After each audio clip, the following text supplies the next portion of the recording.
Good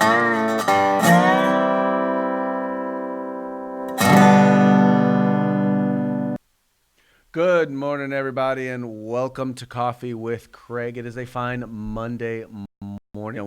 Whenever you get a chance in California to hang out with people who believe in the Second Amendment, who believe in liberty, it's like a little taste of America in California. But hey, once again, it was good folks. Had a great time. Hung out with people from really, literally from all over who were wanted to learn about and understand what's going on with California firearms and firearms policy. Uh, Interesting. It was kind of interesting watching some of the news coverage of the conference and the gun show that was there. The Crossroads of the West had a gun show there at the same time, and it's kind of funny because they made it out like, oh my gosh, there's a gun show that's taking place, as if they don't take place on a regular basis all across the country and all throughout the state. Even the reporter was even so ignorant. He had to point out to everybody. Now you must know that people who come to this gun show are not just coming in buying guns and walking out with guns. Like, really? I mean, is that how shall we say uninformed the people who watch television in San Diego are, that they need to be reminded of this? And the sad part is well, because they tend to be the ones that are informing them, then the answer is yes. They likely are that uninformed. But anyway, once again, good time was had by all. Let's go ahead and let's get into today's topic. Please do us a favor before we get started. Please remember to like and share. Like and share this video feed. Let your folks know. Remember to subscribe to our YouTube channel. I was just watching a story over the weekend, and they were talking about how I'm telling you, these algorithms, these programs, these whatever you want to call it that they're using, they are suppressing speech that Facebook doesn't necessarily support, and I can pretty much guarantee you they don't support our speech. So please make it a point to subscribe to our YouTube channel. Please make it a point to share our videos, to like our Facebook page. Let everybody know about us, because they can't subvert or they can't suppress us sharing the information. That they can't do. But if we're spreading the word on a large enough basis, well, then that'll make things happen.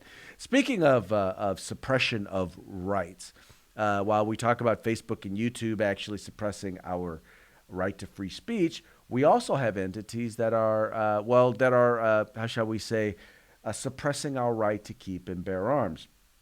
Specifically, we're talking about Dick's Sporting Goods. Now, Dick's Sporting Goods, as many of you know, has decided that they are going to violate the rights of citizens, law-abiding citizens who are 18 to 20 years old, by refusing to sell them long guns or ammunition. Even in states where they are legally able to purchase these items, and in states, by the way, where age discrimination starts at the age of 18, like Oregon and California. So they are not allowed to discriminate against individuals based on age. But yet and still, Dick's has decided to do that anyway. They've also decided that they are not going to sell what they call assault style. They add style now to it because they realize that they know they're wrong when they call them assault weapons. But now they're calling them assault style rifles. Once again, ugly black guns is what they're, scary black guns is what they're not allowing to be sold in their stores anymore. And so what has happened is that let's just put it this way: they've been paying the price for it. There's a story that is out. It was actually put out by Market Watch, in which Dick's Sporting Goods is noting that they're taking a significant hit. They're noting that they're realizing that they've taken a big hit in sales, not just on the stuff that they're not selling and who they're not selling it to, but individuals deciding that they're just not going to go to Dick's to purchase anything, right? They have decided that they are not going to go there and purchase anything. Now, keep in mind that in terms of the AR-15, Dick's had already decided they weren't going to sell those anymore. But what they did is they had shifted those sales over to their affiliate, which is Field and Stream, which, by the way, now that you guys know that, you guys are going to avoid them as well. But make sure that, but so what they did was they shifted some of the sales over to there a couple of years ago.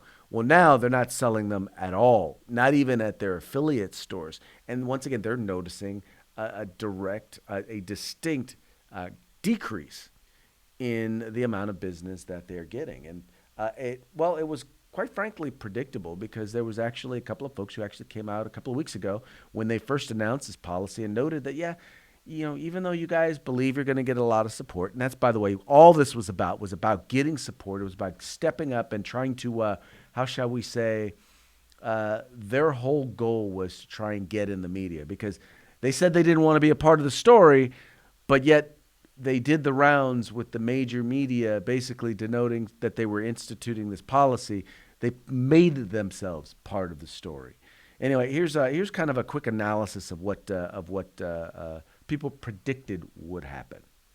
That was Dick's Sporting Goods CEO Ed Stack announcing the company will immediately stop selling all assault-style firearms and that it will not sell any gun to anyone under the age of 21, saying that when the Parkland massacre happened, he and his people at his company were, quote, disturbed and upset.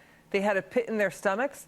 Dick sold Nicholas Cruz a rifle. That was not the gun used in the shooting. Dick says it continues to support the Second Amendment. With me now, Silent Partner Marketing CEO Kyle Reyes. Yeah. I did it. You're a gun owner. You're a spokesperson for law enforcement. What's your reaction to Dick's announcement here? Dick's is making a calculated, albeit I think poorly calculated, move from a marketing perspective in hopes that they are going to be able to leverage enough support of the American people to make this a wise business decision. I don't think that it is.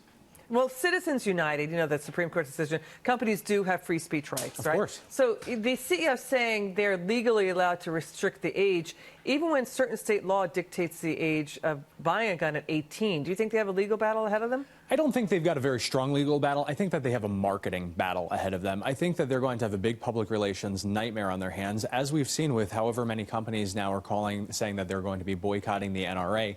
They're now part of that national conversation. I mean, the bottom line is this. People are very emotional right now. Everybody's upset about what happened, but we need to be looking at common sense solutions. And what caused it, meaning a lot of red flags missed. Correct. All right. So, and the lack of decent school security.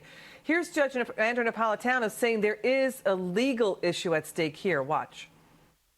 It'll really depend upon where the 18-year-old is and where Dick's is located, because the federal law prohibiting age discrimination doesn't kick in until age 40, but state laws kick in at age 18. New Jersey protects you from age 18 up. So they cannot get away with this in New Jersey. It is absolutely a decision that they can't make. Can they refuse to sell a gun to a person they think is immature and might harm themselves or others with the gun? Absolutely.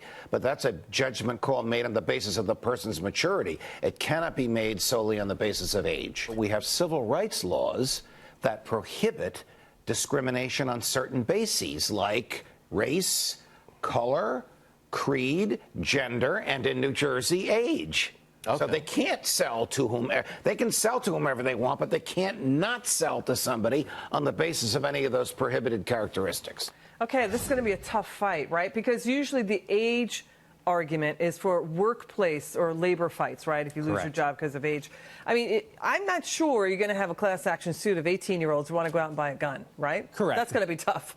That's going to be really tough. I don't think you'll have a class action suit, but let's keep in mind, too, that these cases take years to play out. And what plays out immediately is that the market dictates everything. So the market's going to dictate very quickly whether or not this was a smart move for Dick's or a move that's going to blow up in their faces. Well, here's the reaction.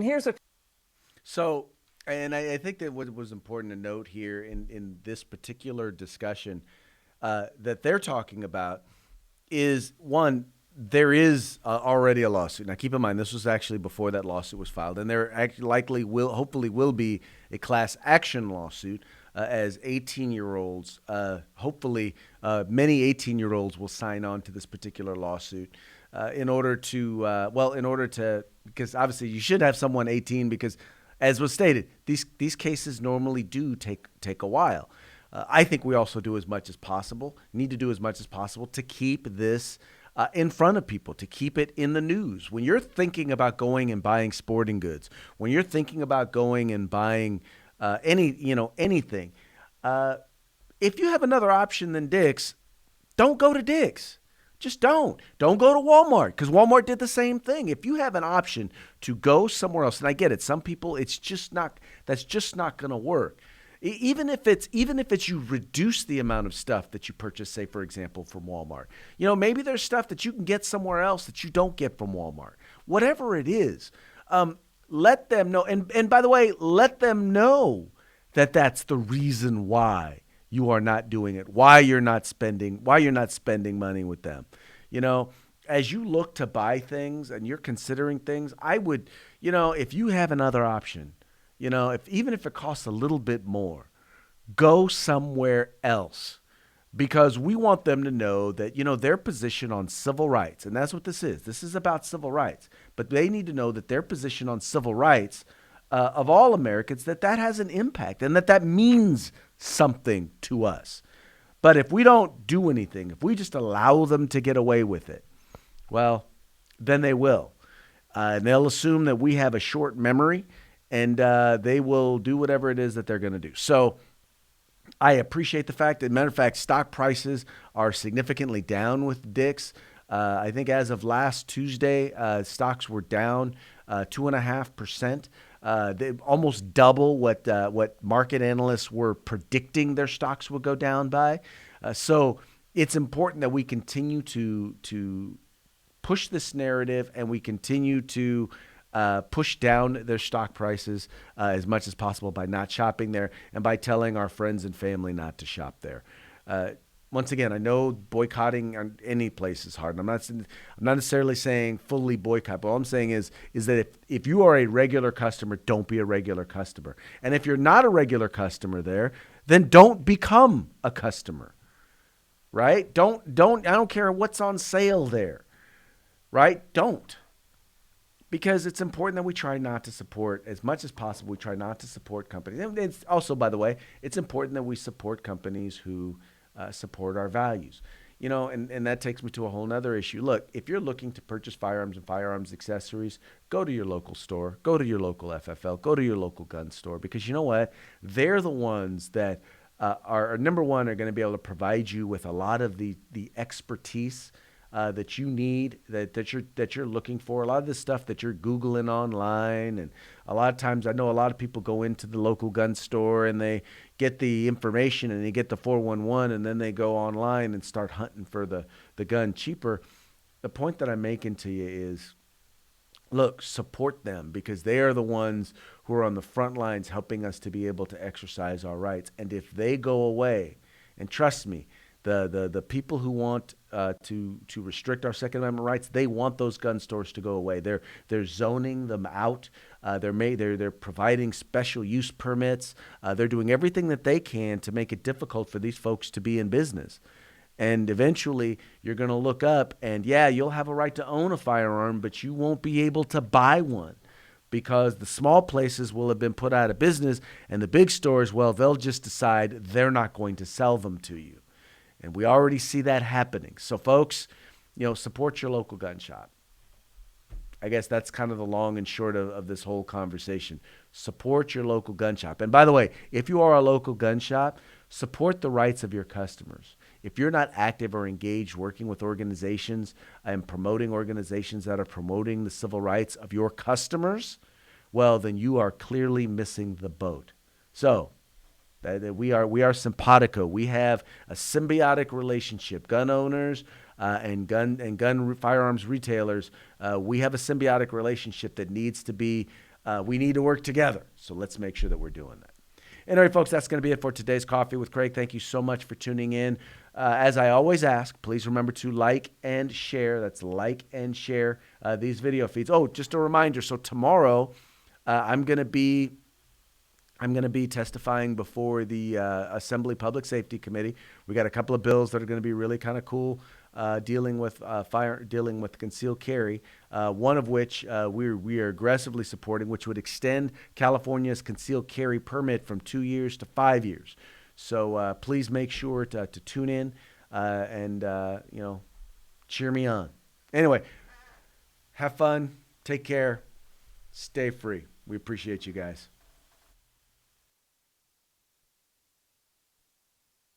If you like our videos, follow, subscribe, like, and share.